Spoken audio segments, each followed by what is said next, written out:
Imagine estar en unas montañas hermosas, de las mejores de esta tierra. Sus ojos contemplan la belleza de esos paisajes y las vistas panorámicas de la creación de nuestro poderoso Dios, que dejan a cualquiera en total asombro. Imagine estar en un valle profundo y sin darse cuenta, por estar tan extasiado por toda la belleza allí, queda en total oscuridad. Qué tremenda desesperación.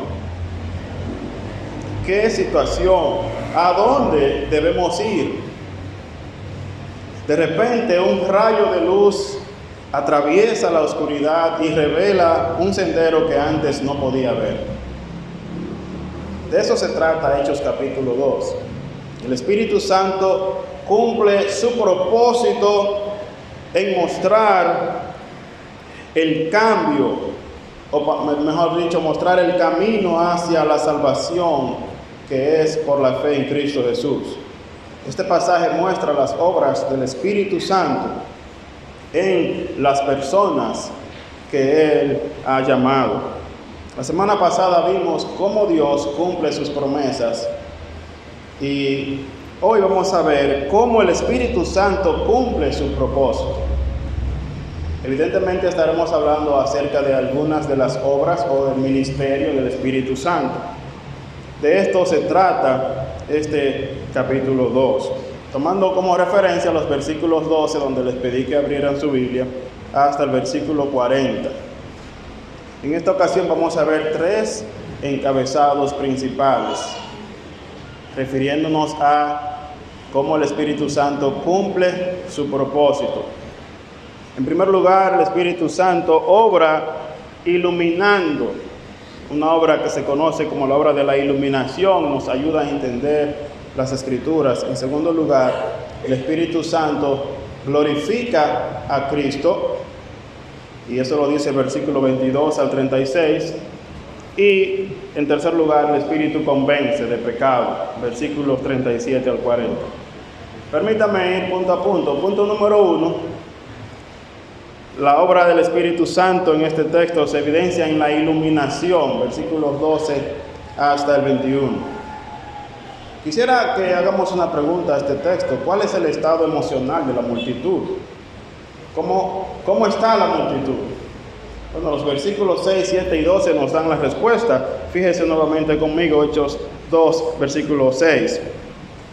Al ocurrir el estruendo, la multitud se juntó y estaban desconcertados, porque cada uno los oía hablar en su propia lengua. Verso 7. Estaban asombrados y se maravillaban, diciendo: miren, ¿no son galileos todos estos que están hablando? Versículo número 12. Todos estaban asombrados y perplejos, diciéndose unos a otros: ¿qué quiere decir esto? Las emociones aquí expresadas en términos como desconcertados, que según la Real Academia de la Lengua significa una persona que está turbada, confundida o sorprendida.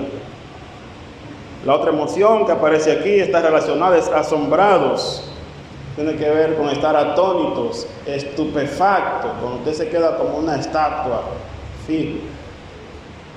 Pasmado, aturdido, confundido, maravillados, que quiere decir percibir con asombro o gran admiración, experimentar de manera intensa algo que nos impresiona y que nos parece extraordinario o sobresaliente. La palabra perplejos quiere decir dudoso, incierto, confuso, desconcertado, estupefacto, atónito, asombrado. Fíjense cómo esas palabras están todas relacionadas.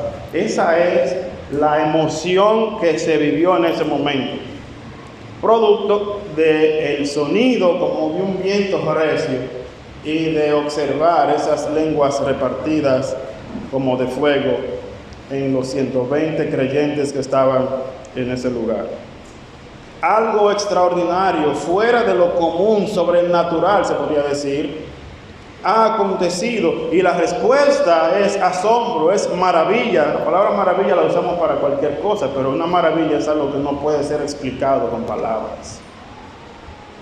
La maravilla, la perplejidad y la confusión se apodera de la multitud.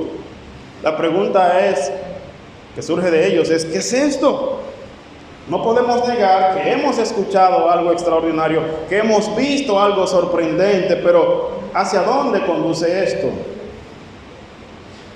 Hechos capítulo 2, versículos 12 y 13 nos da la respuesta. Fíjese el versículo 12. Todos estaban asombrados y perplejos, diciéndose unos a otros: ¿qué quiere decir esto? Pero otros se burlaban y decían: están borrachos. Oiga bien, dice Don Carson, siempre habrá algunos, incluso si alguien resucita de los muertos, que no creerán. Es increíble la manera en cómo el corazón humano, caído en el pecado, le engaña a uno para que no crea, aún teniendo claras evidencias. Nuestro corazón nos lleva a respuestas no solo irracionales, sino también ridículas. ¿Cuál es la obra del Espíritu Santo aquí? Hemos dicho que el Espíritu ilumina, nos ayuda a entender, nos da entendimiento de lo que enseñan las Escrituras. Nos ayuda para que podamos comprender lo que uno lee en la Biblia. Observe lo que dice el verso 14 ahora y 15. Entonces Pedro, poniéndose en pie con los 11 apóstoles, alzó la voz y les declaró: hombres de Judea y todos los que viven en Jerusalén, sea esto de su conocimiento y presten atención a mis palabras. Pedro llama la atención a lo que va a decir: porque estos no están borrachos como ustedes suponen, pues apenas es la hora tercera. El apóstol Pedro, en su respuesta a ¿qué es esto?, producto del asombro de la multitud, responde con dos argumentos: un argumento lógico, cultural, y un argumento bíblico. El primero es: óigame, son las 9 de la mañana. O sea, ¿cómo ustedes piensan que están borrachos? Y miren, es importante entender cada texto en el contexto en el que fue escrito, lo cual nos lleva a pensar: ¿por qué Pedro dice que a las 9 de la mañana es imposible que estén borrachos? Bueno, porque para un judío, en la cultura judía, no se comía ni bebía nada hasta pasadas las 9 de la mañana, y sobre todo en una festividad como esta del día de Pentecostés. De que ellos no gustaban nada hasta después de las 9, porque las 9 era hora de oración, igual que las 3 de la tarde. Entonces, antes de ellos ponerse a comer, mostraban su dependencia en Dios orando. Así que el argumento de Pedro, culturalmente, es correcto. Ustedes no pueden asumir que están borrachos porque nadie se ha bebido una sola gota de agua siquiera. Claro que el argumento aplicado a la República Dominicana no quedaría bien, porque hay gente que ya desde que amanece están chupando, que ya se han dado unos buenos tragos o unos cuantos tragos. Entonces el argumento aquí no funciona, pero entendiendo en el contexto de la época cultural, sabemos que Pedro tiene razón con lo que está diciendo. Y el siguiente argumento del apóstol Pedro es el que tiene que ver con la correcta interpretación de las Escrituras. Pedro ahora es el instrumento del Espíritu Santo. Es el Espíritu Santo el que está trayendo iluminación e entendimiento a la multitud, pero lo hace a través del apóstol Pedro. Recuerden, la semana pasada vimos que todos fueron llenos del Espíritu Santo y comenzaron a hablar en diferentes idiomas, todos. Pero ellos no estaban predicando el Evangelio, estaban alabando al Señor, estaban proclamando las maravillas de Dios. Y estas proclamaciones no conducían a nadie a la salvación. Fíjense que había confusión en el pueblo. Ahora el Espíritu Santo utiliza esa señal que ya ha producido en ellos el asombro, la confusión, para traer convicción. por medio de la iluminación que él mismo produce utilizando al apóstol Pedro, que se pone en pie y no habla en lengua. Pedro habla me refiero a no una lengua extraña, sino comenzó a hablar en el idioma común de ellos. ¿Cuál era el idioma común entre todos, aunque hablaban diferentes dialectos? El griego. Todos los que estaban ahí manejaban el idioma griego.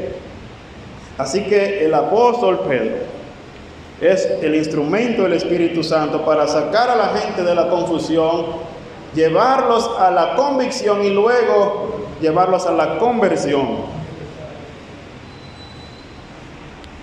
Ya no es el mismo Pedro que le vimos lleno de miedo negar al Señor Jesús en 3 ocasiones, inclusive con maldición. Ahora se ha transformado por la operación de este Espíritu Santo en un valiente portavoz del mensaje de Dios. Pero les declara por medio de las Escrituras qué es lo que estaba pasando. Y él va entonces al Antiguo Testamento, al profeta Joel. Esta es una interpretación que el apóstol Pedro hace de la profecía de Joel. Y quiero que ustedes conmigo vayan a Joel capítulo 2, versículo 28. Y yo sé que a algunos yo se la estoy poniendo en China, buscar Joel, ¿y dónde está eso en la Biblia? Yo sé que muchos van a ir al índice, a la primera página, a ver dónde se encuentra. Pero yo le voy a dar una orejita. Joel está después de Génesis y antes de Apocalipsis. Usted seguro lo encuentra ahí. Joel capítulo 2 y versículo 28. Miren cómo el Espíritu Santo ahora trae iluminación de un pasaje que no era muy entendido para los judíos. No era muy comprensible. Dice Joel, que es lo mismo que Hechos 2, versículos 17 al 21 dice. Pero voy a ir directamente a Joel. Y sucederá que después de esto derramaré mi espíritu sobre toda carne, y sus hijos y sus hijas profetizarán, sus ancianos soñarán sueños, sus jóvenes verán visiones, y aún sobre los siervos y las siervas derramaré mi espíritu en esos días. Haré prodigios en el cielo y en la tierra, sangre, fuego y columnas de humo. El sol se convertirá en tinieblas y la luna en sangre, antes que venga el día del Señor grande y terrible, y todo aquel que invoque el nombre del Señor será salvo. Amén. Note que esto no es una obra producida por el hombre, no es una obra que los apóstoles del Señor lograron, sino una obra directa de Dios, una intervención divina. Dice, yo derramaré mi espíritu. Pero les dice que eso que ellos oyen y eso que ellos ven es el cumplimiento de esta profecía. Ya estaba predicho. Ahora acompáñenme a Números capítulo 11 también, versículo 14. A propósito de Números, ahí estamos leyendo nuestra lectura de la Biblia en 2 años. Estamos en Números capítulo 31, pero vamos al versículo 11 que leímos la semana pasada. Números capítulo 11 y el versículo 14. Le hago un poquito de recuento para que se contextualice. El pueblo se está quejando del maná. Ellos quieren comer carne. Se acordaban del pescado en Egipto, de los ajos, de los pepinos, de los puerros, de las cebollas. Y le dicen a Moisés, nuestra alma tiene fastidio de este maná. Ahora, uno habla del pueblo de Israel y cómo ellos eran ingratos, ¿verdad? Pero acuérdense, ellos eran los que estaban en esa situación y comían maná en la mañana, maná al mediodía y maná en la noche. El pasaje dice que ellos utilizaban varias maneras para prepararlo. Así que se hacían su arepita de maná, su mangú de maná, un viaje de cosas. Tal vez tenían helado y postres de maná, porque se llama maná, dice alguien, porque no había maná. Entonces, ellos se quejan por esto, pero también no deje de ver la generosa mano provisora de Dios en darles en el desierto comida. Y no por un día ni dos, sino por 40 años. Y ahora el Señor escucha del mismo Moisés: mira, Señor, este pueblo ya hasta a mí me está cansando, ¿sabes? Mira el versículo número 14. Después de decirle: Señor, yo parí este pueblo para que tenga esta carga. Y después dice: yo solo no puedo llevar a todo este pueblo porque es mucha carga para mí.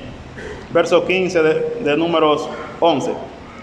Y si así me vas a tratar, te ruego que me mates si he hallado gracia en tus ojos. O sea, si yo te caí bien, mátame mejor. Y no me permitas ver mi desventura. Entonces, verso 16, el Señor dijo a Moisés: reúneme a 70 hombres de los ancianos de Israel, a quienes tú conozcas como los ancianos del pueblo, y a sus oficiales, y tráelos a la tienda de reunión, es decir, al tabernáculo, y permanezcan allí contigo. Verso 17.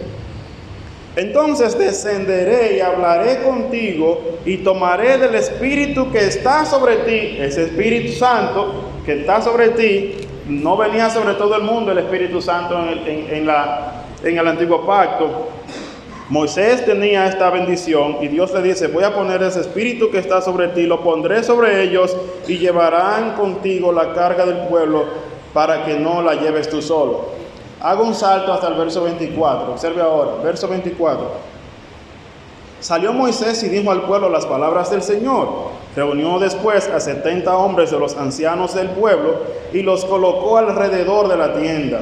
Entonces el Señor descendió en la nube y le habló, y tomó del Espíritu que estaba sobre él, es decir, sobre Moisés, y lo colocó sobre los 70 ancianos. Y sucedió que cuando el Espíritu reposó sobre ellos, profetizaron, pero no lo volvieron a hacer más, simplemente como una evidencia de que el Espíritu estaba sobre ellos. Verso 26, pero 2 hombres habían quedado en el campamento.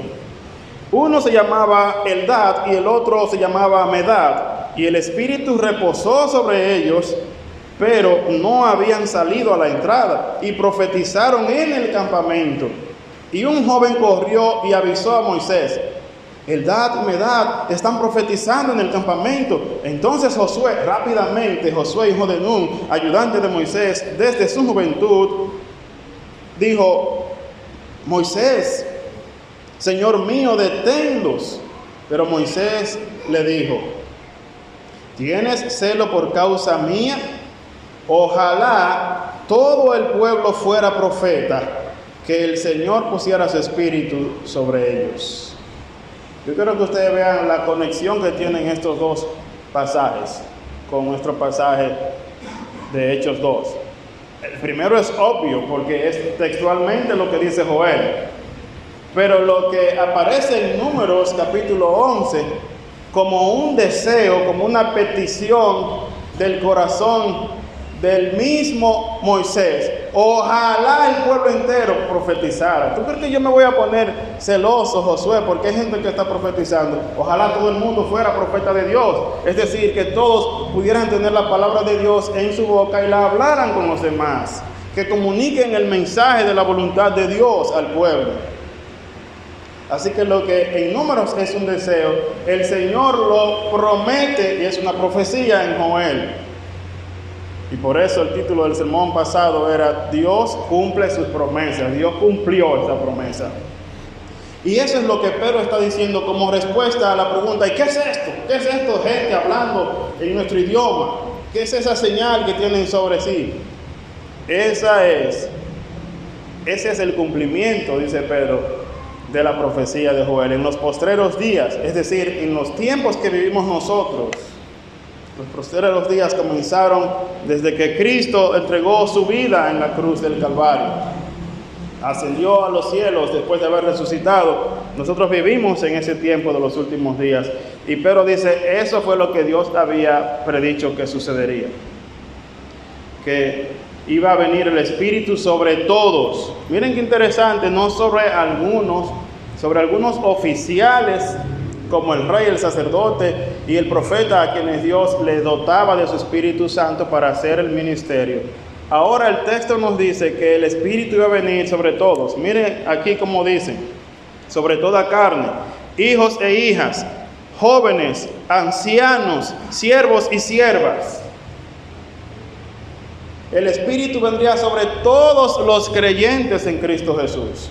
Por supuesto que toda carne aquí debe interpretarse en ese contexto también, porque si hubiera sido todo el ser viviente en la tierra, no se hubieran asombrado los otros que estaban mirando lo que pasó, porque ellos también habrían tenido esa influencia del Espíritu Santo sobre ellos. ¿Me están siguiendo? O sea, ellos no fueron investidos por el poder del Espíritu Santo, de manera que el toda ahí se refiere a todo el pueblo de Dios, a toda la iglesia.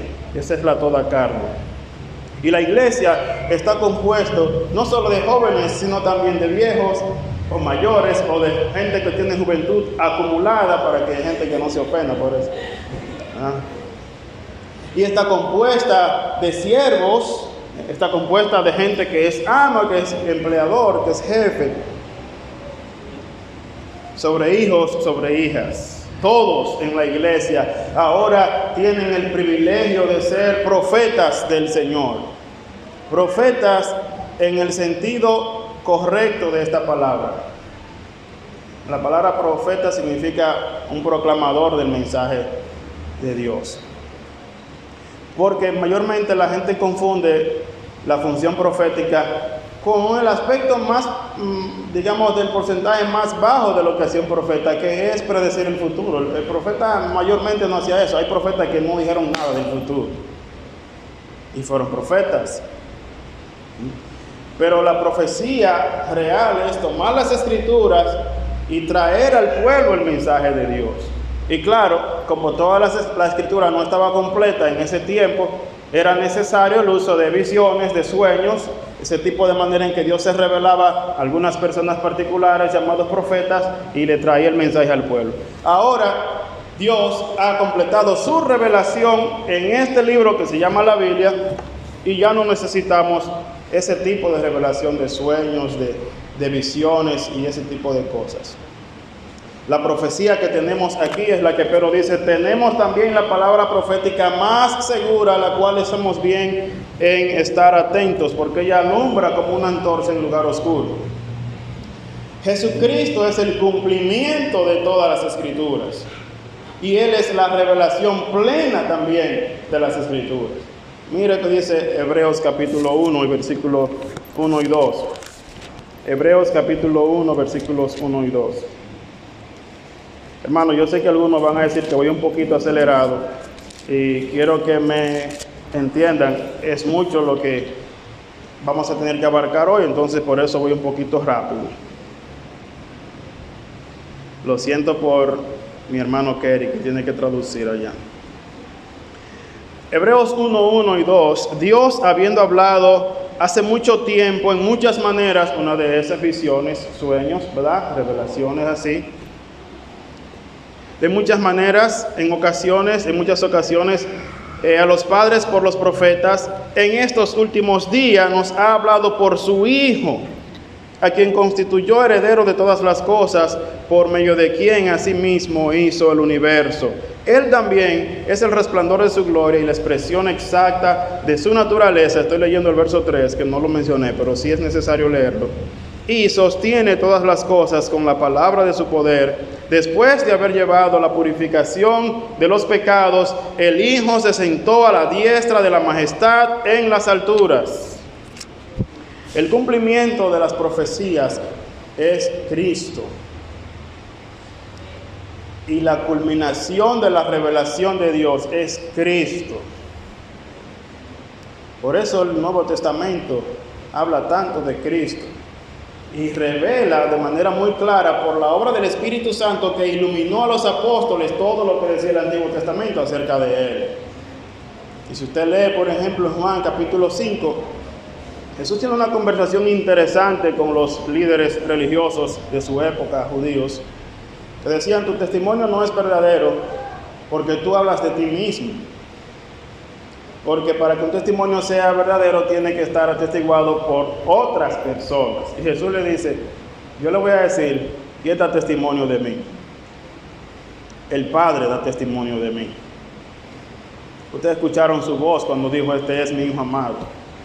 Las obras dan testimonio de mí. Si ustedes no me creen a mí, crean por lo menos las obras.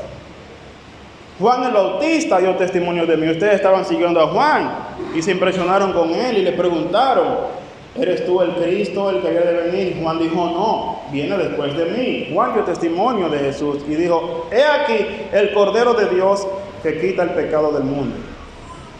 Ya tiene 4 testigos Jesús y le cita a un testigo más, las Escrituras. Les dice, escudriñan ustedes las Escrituras. ¿Saben por qué? Porque a ustedes les parece que en ellas tienen vida eterna. Y ellas son las que dan testimonio de mí. Oiga bien, las Escrituras testifican de Jesús. ¿Y cuál es la función? ¿Cuál es el propósito que cumple el Espíritu Santo? Dar entendimiento de que lo que habla el Antiguo Testamento es acerca de Jesús. Por eso mire cómo dice Hechos capítulo 2, versículo 21. Observe cómo dice. Y quiero que aquí, como Pedro dice varias veces en el pasaje, presten oídos a mis palabras, estén bien atentos. Hechos 2, 21.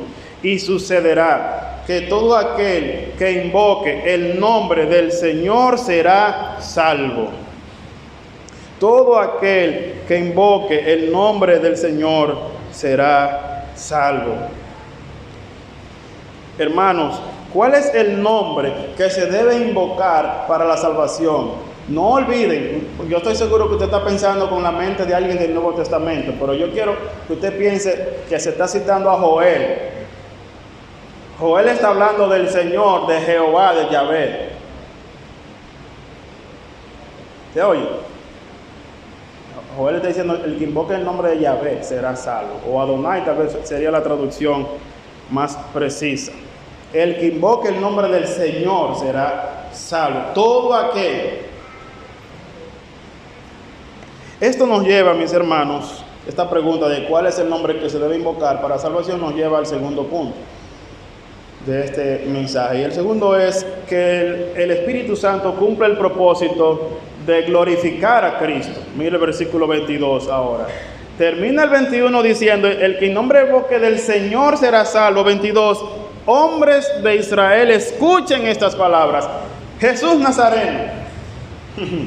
¿Cuál es el nombre que se debe invocar? Jesús Nazareno, varón confirmado por Dios entre ustedes con milagros, prodigios y señales que Dios hizo en medio de ustedes, a través de él.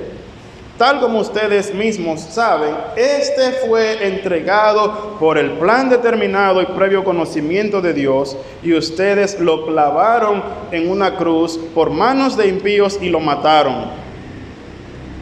¡Wow! Queridos hermanos, el Espíritu Santo está aquí tomando a Pedro, está guiando a Pedro para que él predique un mensaje cristocéntrico. El Espíritu Santo fue enviado para glorificar a Cristo, dice Jesús en Juan capítulo 15, que Él me iba a glorificar a mí porque tomará de los míos y se los hará saber. Esa es la función del Espíritu Santo. Pedro conecta al Señor del Antiguo Testamento con el Jesús de Nazaret que ellos conocieron. Oiga qué cosa tan tremenda. Note cómo Pedro ahora está uniendo los hilos de la historia de la redención y mirando a Cristo como el eje central que da sentido a todo en las Escrituras. Y también de quién las Escrituras testifican. Esto fue lo que Jesús les enseñó a los discípulos. ¿Se acuerdan en Lucas 14? Jesús resucita, se aparece a 2 que van camino a Emaús, que no los reconocen, y Él les pregunta, ¿qué es lo que ustedes están hablando? Bueno, estamos hablando de Jesús de Nazaret que le crucificaron. Él hizo cosas tremendas entre nosotros. Esperábamos que Él iba a ser nuestro libertador, pero le mataron. Y ahora resulta que las mujeres andan diciendo que Él ya resucitó. Y yo me imagino, Jesús no le dijo eso, pero ¿por qué ustedes están tristes? Porque si ya resucitó. Pero Jesús les dice, oh insensatos y tardos de corazón para creer todo lo que los profetas han dicho. No era necesario que el Cristo padeciera y que fuera resucitado y entrar en su gloria. Y dice que comenzando por Moisés, es decir, por el Génesis, y siguiendo por todas las escrituras hasta Malaquías, le mostró todo lo que de él decía. ¿Y saben qué hizo Jesús durante sus 40 días luego de resucitar, antes de ascender a su trono de gloria? Enseñarles todo lo que las escrituras decían acerca de él. Me voy a adelantar un poquito aquí porque no quiero que después se me vaya a pasar. A pesar de que está escrito, pero tendré que volarlo. Pero la Biblia hebrea, o como nosotros conocemos el Antiguo Testamento, se conoce como el Tanaj. Es el término, Tanaj. Y el Tanaj está dividido en 3 partes. La Torá, que es la ley, ¿verdad? El Nevi'im, que son los profetas, y Ketuvim, los escritos, donde están los salmos y escritos sapienciales, inclusive algunos otros profetas. Esa es la división de los 3. Yo quiero que ustedes vean en el sermón de Pedro que están incluidas las 3 partes del Antiguo Testamento, diciéndonos, toda la Tanaj habla de Jesucristo. Tanto la ley, como lo vimos en Números, estoy haciendo ¿cuál es la palabra? Una interpretación, no, pero estoy aludiendo a ese pasaje, incluyéndolo aquí como parte, porque Pedro cita a Joel, que es un profeta, y cita 2 de los salmos, que son los escritos, que son los que tuvimos. Entonces, él está mostrando cómo todas las escrituras apuntan a Jesucristo. Espero que ese punto haya quedado claro. Pero Pedro ahora se pone en pie y dice acerca de nuestro Señor Jesucristo, que le había enseñado a él a leer la Biblia de esta manera. Los versículos 22 y 23, observen lo que dice de Lucas, de Hechos capítulo 2, que Jesús hizo milagros, prodigios y señales. Pero dice el versículo 23, fue entregado por el plan predeterminado y previo conocimiento de Dios, y ustedes lo clavaron en la cruz, y luego habla acerca de su muerte, su resurrección. Lo que quiero que ustedes observen es lo siguiente. Las señales, los prodigios y los milagros no llevan a nadie a la salvación. Nadie se salva por creer en milagros o por ver milagros. Esta gente vieron un milagro y estaban confundidos. Fue necesaria la exposición de las escrituras para poder llegar a un convencimiento claro de quién es Jesucristo. Ciertamente los milagros que Jesús hacía apuntaban a que Él era un ser especial, que Él es el Salvador, pero la señal no es el fin en sí mismo. ¿Me van siguiendo? Eso es lo que pensaba el rico de la parábola del rico y Lázaro, cuando le dijo a Abraham: Padre Abraham, mira, envía a Lázaro por lo menos para que hable con mis hermanos y ellos se arrepientan, porque para que no vengan aquí al infierno. Y el Padre Abraham le dice: mira, tienen a Moisés y a los profetas, en otras palabras, tienen las escrituras, que escuchen la escritura. Porque si no creen a Moisés y a los profetas, si no escuchan al Antiguo Testamento, tampoco se van a persuadir aunque alguien se levante de los muertos. Usted ve que las señales y los milagros no están ahí para llevar a nadie a la salvación. Sí apuntan quién es el Salvador, pero ellos no salvan. Eso es como usted lo ilustró, me gustó mucho como lo ilustró el pastor Marrero. Usted sale en esa calle que se llama Federico Basilis y desciende allá abajo a La Vega y dice ahí Santo Domingo 190 y algo, no, 90 y pico de kilómetros, no sé cuánto. O Santiago, 23 kilómetros. Y usted se para ahí en la señal y dice: ya llegué a Santo Domingo o ya llegué a Santiago. Usted no hace eso. Pero la señal le está indicando dónde está la cosa. Los milagros que Jesús hacía indicaban quién es el Salvador, simple y llanamente. Y Pedro entonces expone las escrituras para mostrar quién es el verdadero Salvador. Fíjese ahora el versículo 23 y 24, como en un solo versículo el apóstol Pedro, sin ningún tipo de prejuicio, une la soberanía absoluta de Dios con la responsabilidad humana. Mire el verso 23 nuevamente. Fue entregado por el plan predeterminado y previo conocimiento de Dios. Eso es soberanía divina. Eso es que Dios hace su voluntad en el cielo y en la tierra y no hay quien detenga su mano. Pero también Pedro dice, y ustedes lo clavaron en una cruz por manos de impíos y lo mataron. A ver, Pedro, ponte de acuerdo. ¿Jesús murió porque Dios lo tenía planeado para que muriera o porque los judíos lo entregaron y lo mataron? Ambas cosas son ciertas. Ambas cosas son ciertas. No podemos decir, bueno, yo no soy responsable de la muerte de Jesús porque ya Dios tenía eso predeterminado que sucediera. No. La Biblia nunca habla en esos términos y usted tampoco debería hacerlo. La Biblia dice que nosotros somos responsables por la muerte de Jesús. Y ese nosotros, aunque le fue dicho al público de Pedro en su tiempo, debe incluirlo a usted y a mí también. ¿Saben por qué? Porque Jesús murió por nuestros pecados. Y como todos somos pecadores, todos somos responsables de la muerte de Jesús. O sea que usted y yo fuimos culpables de que Jesús muriera. No podemos apuntar a Pilato, no podemos apuntar al pueblo de Israel ni a los soldados romanos.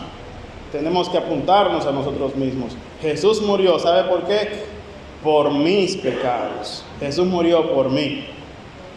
Decir que Jesús murió por el mundo o que murió por nosotros, eso es religión. Decir que Jesús murió por mí, eso es salvación.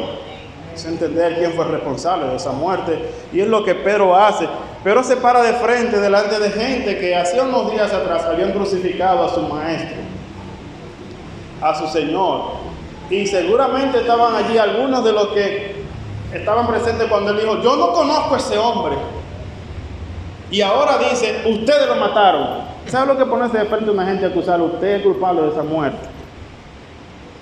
Qué valor, mis hermanos. Eso solo lo hace el poder del Espíritu Santo en la vida de un ser humano que ha creído en Jesucristo.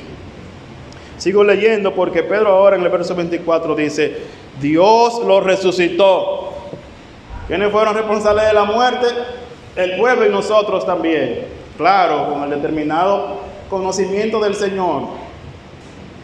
Pero Dios lo resucitó. Esos no fueron los hombres, poniendo fin a la agonía de la muerte, puesto que no era posible que él quedara bajo el dominio de ella. Y nuevamente dice un comentarista algo interesante acerca de esta palabra agonía, que es la que se usa para los dolores de parto. Así como una mujer no puede parar a ese muchachito cuando va para afuera, así mismo Pedro está diciendo, la tumba no podía, era como esa mujer embarazada, no podía parar a Jesucristo, iba a resucitar, era para afuera que iba. Por el poder de Dios, el Padre que le resucitó de entre los muertos. Versículo 25, porque David dice de él, y aquí viene a citar el Salmo 16. Mira cómo Pedro citando las Escrituras. Sí, hubieron milagros y señales, pero ellos no dan claridad. La claridad está en las Escrituras. David dice, veía siempre al Señor en mi presencia, pues está a mi diestra para que yo no sea sacudido, por lo cual mi corazón se alegró y mi lengua se regocijó, y hasta mi carne descansará en esperanza, pues tú no abandonarás mi alma en el Hades, ni permitirás que tu santo vea corrupción. Me has hecho conocer los caminos de la vida, me llenarás de gozo en tu presencia. ¿De quién dice el salmista eso?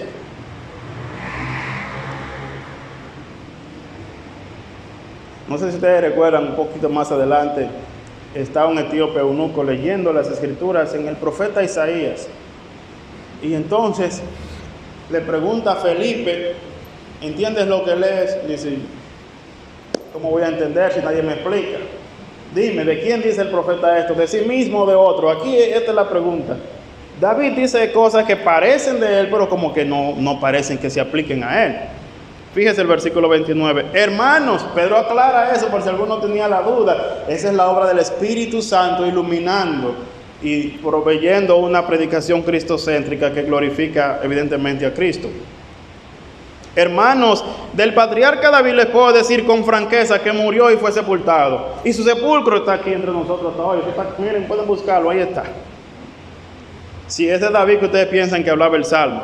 Pero siendo profeta y sabiendo que Dios le había jurado sentar a uno de sus descendientes en su trono, miró hacia el futuro y habló de la resurrección de Cristo, que ni fue abandonado en el Hades, ni su carne sufrió corrupción.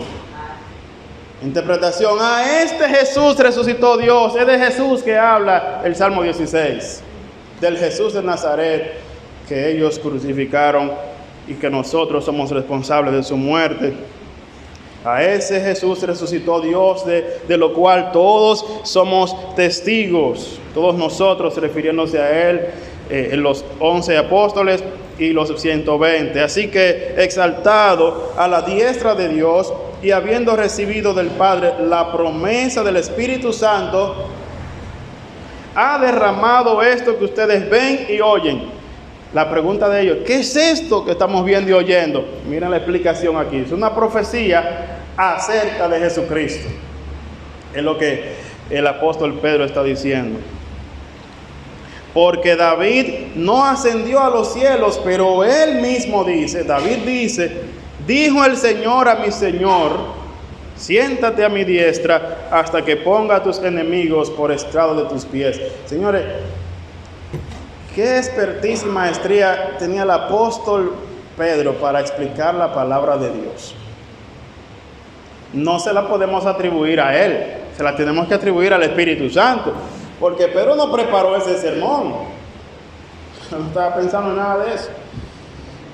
Fue la necesidad del momento y el Espíritu lo empodera para él predicar esta palabra del Señor tan fielmente. Y quiero decir algo, mis hermanos, miren. Nunca los apóstoles de Jesús interpretaron un texto fuera de su contexto. Siempre lo interpretaron en su contexto y siempre lo interpretaron bien. O sea que lo que ellos concluyeron que significaba, ese es el significado. Porque los santos hombres de Dios hablaron siendo inspirados por el Espíritu de Dios. Es decir, el mismo Espíritu que guió al profeta a decir algo es el mismo Espíritu que guió al apóstol a escribir y a citarlo. Como diciendo, eso es lo que yo quería que ustedes entendieran que dice el texto. ¿Me van siguiendo? Así que el apóstol Pedro aquí dice que David hablaba de la entronización de Jesucristo. Mire bien cómo dice el texto. Dijo el Señor a mi Señor. Dijo el Señor, ¿quién? Yahvé. A mi Señor, ¿quién? Al Señor de David. O sea que David, hay más de un Señor. Miren aquí cómo está implicada la Trinidad. De Dios el Padre, Dios el Hijo. Dice, siéntate a mi diestra. ¿A quién le dijo Dios siéntate a mi diestra? Sino a Jesús, el Cristo. Hasta que ponga a tus enemigos por estrado de tus pies. Y Pedro está diciendo que este es el cumplimiento de esa promesa que el Padre le hizo a Jesús. Cuando fuera entronizado, voy a derramar mi espíritu sobre tus seguidores. Sobre nosotros, dice Pedro. Versículo 36, y ya una conclusión bien contundente. Sepa pues con certeza toda la casa de Israel que a este Jesús, a quien ustedes crucificaron, Dios lo ha hecho Señor y Cristo. ¿Quién es el Señor de David? Jesús.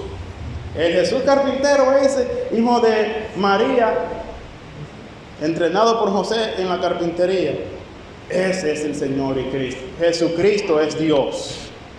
Jesús es Dios, sentado a la diestra del Padre, quien envió su Espíritu Santo a los creyentes. Él es Señor y Cristo. En otras palabras, Él es el ungido, mis hermanos. Aquel capacitado plenamente por Dios, el Espíritu Santo, para ser el profeta verdadero, el sumo sacerdote verdadero y el rey verdadero. Ese que ustedes estaban esperando es Jesús. ¿Para dónde que están mirando? Para otro lado. Pero él está tratando de abrir los ojos y le dice, atiendan las palabras para que no pierdan ningún detalle. ¿Qué hace el Espíritu Santo? Ilumina, nos da a entender las Escrituras. El Espíritu Santo glorifica al Hijo, fue enviado para eso, cumple su propósito Y en tercer lugar, el Espíritu Santo provoca convicción de pecado. Y eso lo veremos más brevemente en los versículos 37 al 40. Al oír esto, conmovidos profundamente, dijeron a Pedro y a los demás apóstoles: hermanos, ¿qué haremos? Espérate, esta no es la gente que agarró a Jesús y lo crucificó. Y esta no es la gente que está diciendo, algunos de ellos, no todos, están borrachos. ¿Y qué pasó ahora? El texto dice que se compungieron de corazón, se conmovieron de corazón, una palabra que en el original significa ser traspasados hasta el corazón, como con una lanza. O sea, eso les pegó durísimo. Como dicen los argentinos, me mató. Eso lo mató. Cuando Pedro les dice, Dios a ese Jesús que ustedes rechazaron lo hizo Señor y Cristo. Entonces este mensaje predicado bajo el poder del Espíritu Santo también operó en los que oían para convencerlos de su necesidad de un Salvador. ¿Qué haremos? Ya no es qué es esto, no, ya sabemos qué es esto. Ahora, ¿qué es lo que tenemos que hacer? Y Pedro, guiado por el Espíritu Santo, responde, versículo 38. Entonces Pedro les dijo: arrepiéntanse y sean bautizados cada uno de ustedes en el nombre de Jesucristo para perdón de sus pecados y recibirán el don del Espíritu Santo, porque la promesa es para ustedes y para sus hijos. Oiga eso, hermano. Oiga eso, amigo que me escucha. Los mismos que mataron al Señor Jesucristo, que lo negaron, que lo rechazaron, que se burlaron de Él, es a los mismos a que el Señor le está ofreciendo su salvación. ¡Cuánta misericordia la de Dios! El Espíritu Santo les está convenciendo para que ellos puedan ser salvos de la ira venidera.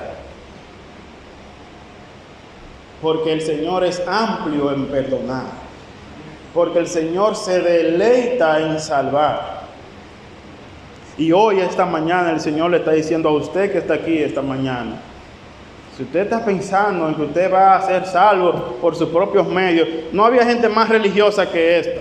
Usted no le va a ganar, así que no siga forzando el mingo. Yo siempre utilizo palabras medias dominicanas. No siga tratando de forzar la situación, porque no llegará al cielo por sus propias obras. Usted necesita arrepentirse, que significa cambiar su manera de pensar. Cambiar la dirección, el rumbo de su vida, entendiendo que usted es un pecador que ha ofendido a Dios toda su vida. Toda su vida. La Biblia dice que nosotros todos somos como suciedad y todas nuestras obras de justicia, nuestras mejores obras, son como trapos de inmundicia delante de Dios. Hemos vivido ofendiendo a Dios toda nuestra vida. Pero ¿sabe una cosa? Dios, que es misericordioso, envió a Jesucristo a morir en la cruz del Calvario por nuestros pecados, por sus pecados y los míos.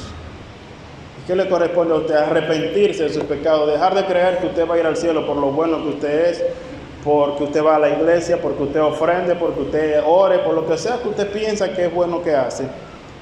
Solo confiando en Jesucristo.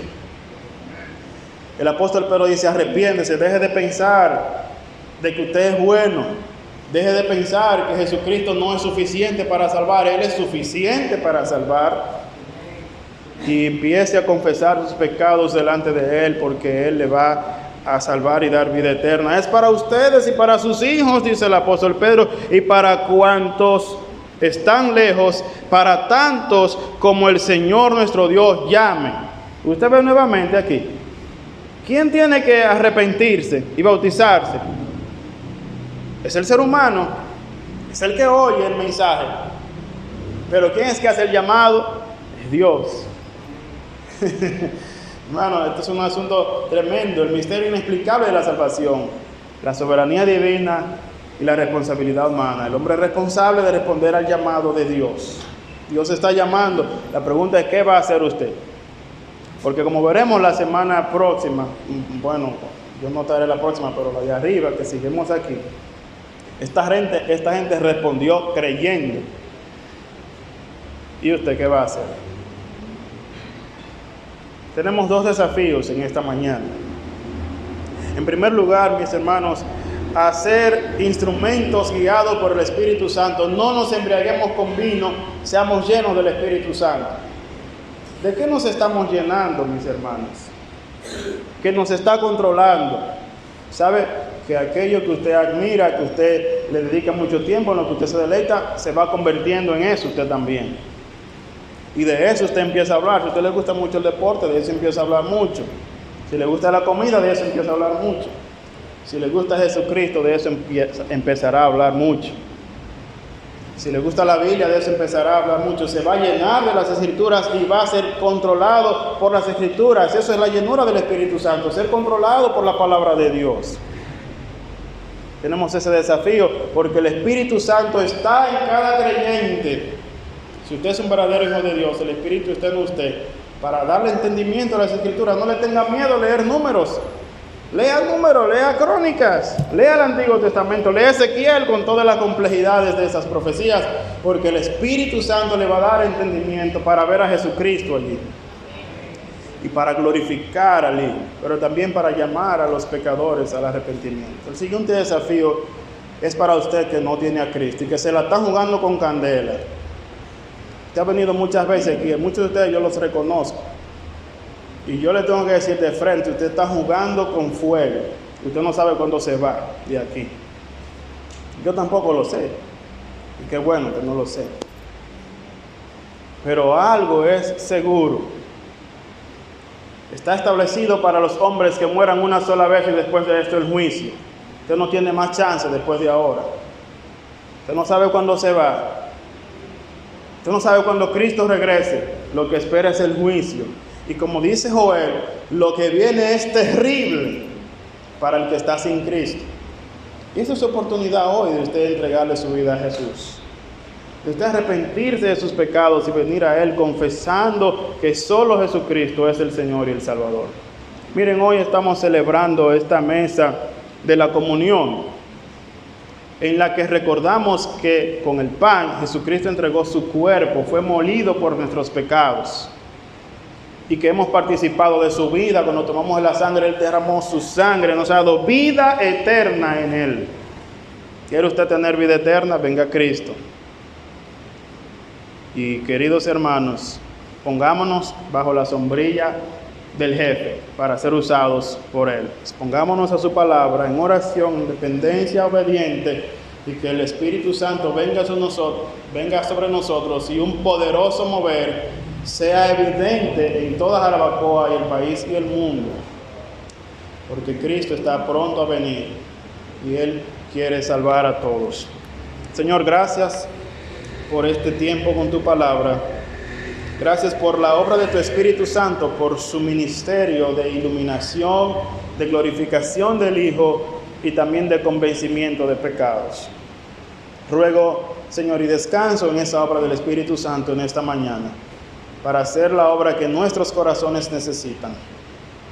Y permítenos también, por tu Espíritu Santo, enfocarnos en tu Hijo Jesús y en su obra al hacer uso de estos símbolos, que lo hacemos en su memoria, para su gloria y para nuestra edificación y santificación. En el nombre de Jesús. Amén.